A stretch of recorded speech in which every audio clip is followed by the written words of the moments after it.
Dikisahkan, ada seorang gadis pelajar yang berhijab dan soleha. Dia selalu menjalankan perintah-perintah Allah dan taat padanya. Suatu hari didatangkan padanya seorang laki-laki untuk melamarnya, yaitu anak pamannya yang soleh dan juga penghafal Al-Quran.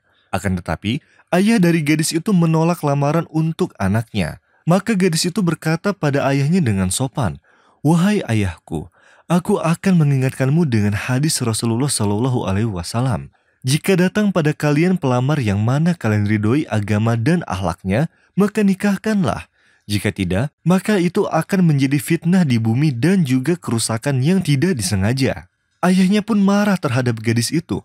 Lalu dia berkata padanya, "Sesungguhnya kakakmu telah memberitahuku hadis ini sejak 2 tahun yang lalu. Dan dia menikah dengan pilihan yang dia inginkan. Dan sekarang dia hidup dalam kemiskinan dan kekurangan." Gadis itu pun beristighfar kepada Allah dan berkata pada ayahnya, "Akan tetapi semenjak kakakku menikah, dia merasa bahagia yang tidak bisa digambarkan rasanya. Lalu kebahagiaannya tidak memisahkannya dari suami serta anak-anaknya. Dan kebahagiaan, wahai ayahku, hanya dalam ridha Allah atas kita." Sang ayah tetap bersikeras pada pendiriannya. Dan setelah beberapa hari, teman kerja ayahnya meminta sang ayah untuk setuju menjodohkan putranya dengan gadis itu. Ayahnya pun setuju lalu memberitahu temannya bahwa gadisnya menginginkan pemuda yang soleh. Maka dari itu, dia harus meyakinkannya saat datang ke rumahnya. Saat ayahnya pulang kerja, dia memberitahu keluarganya bahwa temannya akan datang bersama anaknya untuk melamar gadis itu besok. Namun dia juga meminta anak perempuannya agar jangan terburu-buru dalam memutuskan dan menolak pemuda itu kecuali sudah berbicara dengannya. Keesokan harinya, datanglah seorang pemuda dengan keluarganya. Lalu duduklah mereka bersama dengan gadis itu, membicarakan beberapa perkara dan juga menjelaskannya dengan ayat-ayat dan juga hadis. Ketika mereka sedang duduk, datanglah waktu sholat Isya. Pemuda itu pun meminta izin kepada gadis itu untuk sholat di masjid lalu kembali lagi padanya.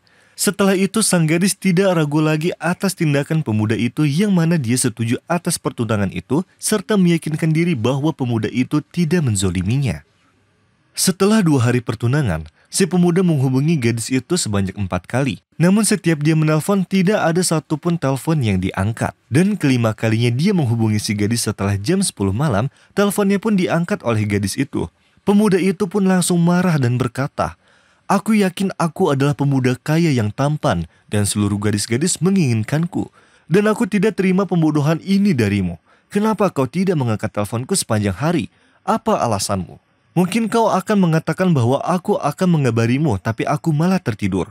Aku sudah menghubungimu sebanyak 4 kali dan setiap itu ada jeda waktu yang cukup lama. Pasti ada sesuatu yang menyibukkanmu selain aku."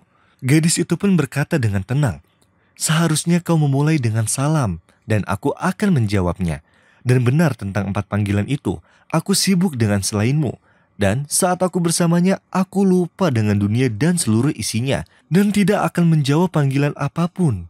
Pemuda itu membalas dengan emosi, "Kau mengatakan ini setelah 2 hari kita bertunangan? Sepertinya kita tidak akan melanjutkan pertunangan ini. Aku akan meninggalkanmu dengan yang telah membuatmu melupakan dunia." Gadis itu berkata dengan tenang, "Semoga Allah membalas kebaikanmu. Ini adalah perkataanmu yang paling indah. Dan betapa aku sangat senang dengan panggilanmu yang keempat kalinya, yang mana menunjukkan dirimu yang sebenarnya dan membuatku yakin untuk tidak melanjutkan jalan ini bersamamu. Sesungguhnya kamu menelponku di waktu-waktu saat aku sedang sibuk dengan yang aku cintai dan yang membuatku melupakan semuanya. Sesungguhnya aku saat itu sedang bersama Allah. Karena kamu menghubungiku di waktu-waktu sholat. Yang pertama saat sholat zuhur, yang kedua saat sholat asar, dan yang ketiga saat sholat maghrib, lalu yang keempat saat sholat isya. Dan pada waktu-waktu ini aku sedang terputus dengan dunia dan seisinya, dan aku tidak bisa terikat pada manusia yang tidak terikat pada Allah." Kemudian gadis itu menutup teleponnya dan memberitahu keluarganya tentang tidak lanjutnya pertunangan walaupun sudah terlanjur terjadi. Ya ayyuhalladzina amanu in tattaqullaha yaj'al lakum furqanan wa yukaffir 'ankum sayyi'atikum wa yaghfir lakum wallahu dzul fadlil 'adzim. Setelah 1 bulan berlalu, dia ditawarkan anak pamannya untuk kedua kalinya. Gadis itu setuju dan juga seluruh keluarganya setuju dengan sangat yakin. قل يا عبادي الذين آمنوا اتقوا ربكم للذين أحسنوا في هذه الدنيا حسنة وأرض الله واسعة إنما يوفى الصابرون أجرهم بغير حساب. Dikisahkan, seorang pemuda dari keluarga kaya yang selalu bersenang-senang dan jauh dari sang penciptanya. Dia memiliki hubungan romantis dengan lebih dari satu gadis. Hal itu berlangsung sampai dia bertemu dengan seorang gadis berkerudung dan taat agama. Dia memutuskan untuk melamarnya dan menikah dengannya. Akan tetapi, keluarga dari gadis itu ragu setelah banyak mendengar tentang pemuda ini yang tidak mereka sukai, terutama hubungan cintanya dengan banyak gadis. Maka mereka memutuskan untuk menolak lamarannya tersebut.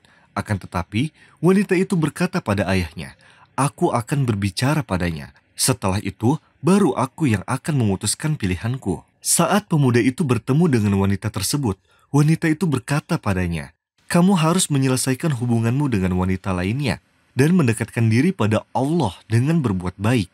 Dan aku tahu ini tidak mudah bagimu, tetapi aku akan berwasiat padamu tentang 4 perkara. Jika diterapkan, kamu akan menemukan semua yang baik, insya Allah. Pertama, kamu harus dalam keadaan berwudu dari hari pertama sampai akhir. Perbanyaklah membaca Al-Quran di antara sholat-sholatmu. Dan ketika kamu tidur, harus dalam keadaan berwudu. Kedua, perbanyaklah mengucap yang Allah cintai, Subhanallah, Alhamdulillah, dan Allahu Akbar sepanjang hari, serta perbanyaklah berdoa.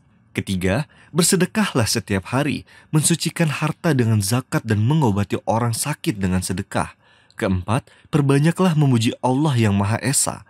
Pemuda itu pun setuju dengan semua wasiat yang diberikan oleh gadis itu. Akhirnya, dia memutuskan semua hubungannya dengan yang Allah murkai, dan dia memulai hidup baru. Dia pun melamarnya. Tetapi, salah satu wanita ingin membalas dendam padanya dengan dalih bahwa dia berjanji padanya akan tetapi dia meninggalkannya dengan begitu gampang. Kemudian dia mengirimkan sihir pada laki-laki itu yang berdampak merubah laki-laki ini menjadi seperti anak kecil, tidak memikirkan apa-apa. Keluarganya terpaksa membawanya ke luar negeri jauh dari orang-orang dan tanpa sepengetahuan tunangannya. Dan ketika gadis itu menghubungi keluarganya untuk memastikan kabarnya, keluarganya menjawab bahwa dia adalah sebab atas apa yang telah menimpa laki-laki itu. Jika saja tidak ada pertunangan ini, maka anak mereka tidak akan sakit seperti ini. Gadis itu pun sangat sedih karena dia jauh darinya dan tidak tahu apa-apa tentang dia selain nomor ponselnya yang mana sudah dipegang oleh keluarganya. Tetapi kepercayaannya kepada Allah menghapus kesedihannya. Maka dia bersedekah ke beberapa orang miskin dengan harapan kesembuhan tunangannya. Dan sepanjang malam, dia mengeluh kepada Allah dan berdoa, menangis dan berkata, "Ya Tuhan, selesaikanlah urusanku pagi ini."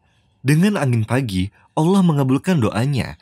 Maka ketika dia membuka teleponnya dan menemukan lebih dari 20 panggilan telepon dari tunangannya, dan ketika dia menelponnya, dia mengetahui bahwa Allah telah menyembuhkannya dan dia berada dalam kondisi yang sangat baik. Dan mereka pun menetapkan tanggal untuk pernikahan mereka.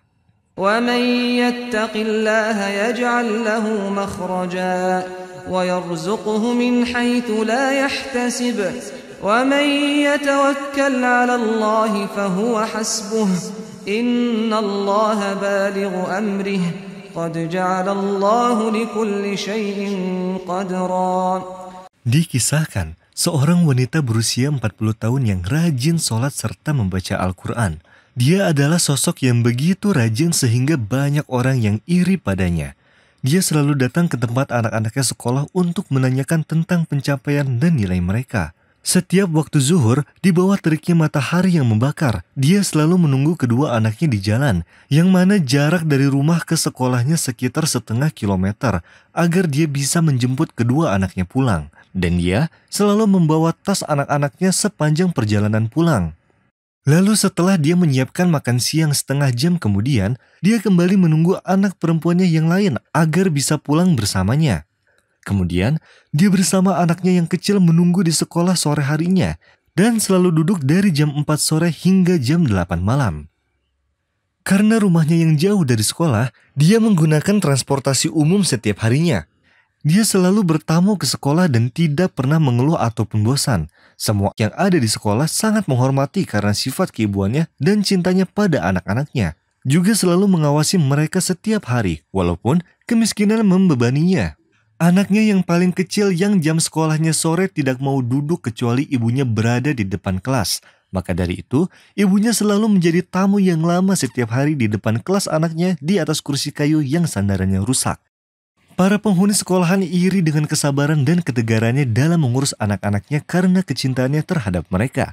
Dari jendela kantor kepala sekolah, terlihat seluruh area sekolah dan tidak satupun pemandangan yang terlihat selain sang ibu yang sedang duduk di tempatnya seakan-akan dia dan kursi itu diberikan perekat.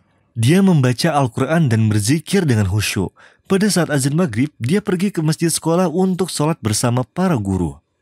Pada suatu hari, kepala sekolah memanggilnya lalu berkata, "Apakah kamu tahu bahwa sekolah telah memilihmu sebagai ibu paling teladan di tahun ini?"